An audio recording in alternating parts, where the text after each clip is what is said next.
So how about this? How about this? How about this? How about the fact that we've been around? I've been around 30 years in this company, which just dates me. And the company's 40 years ago. You looked it up. We did some Bordeaux, white Bordeaux, which is pretty interesting. What was it? Was it a Sauvignon Blanc kind of thing? I'm sure it was. I mean, there may have been Muscadel in there too. I don't know.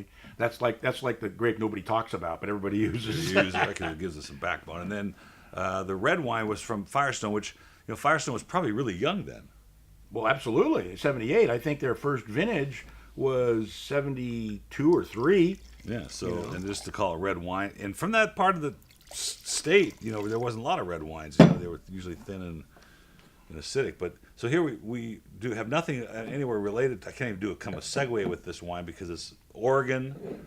It's not Pinot. It's Pinot Gris, which is Pinot Grigio as we all know it, and a totally different animal up there, right? Mm-hmm. Except the color is that gray, that Pinot Gris color. A little greenish tinge to it. This is I've never been to the property, but they have tons of pictures on their website. It is absolutely stunningly David beautiful. David Hill, who doesn't really exist.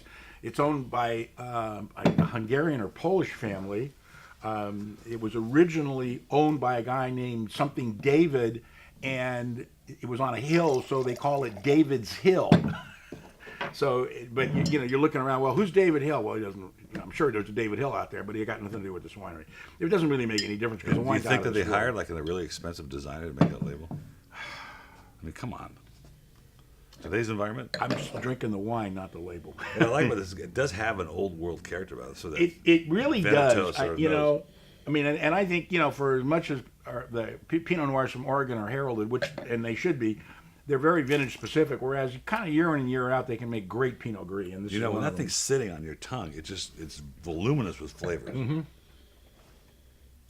You don't smell it, but the depth of the character. Delicious wine, absolutely delicious.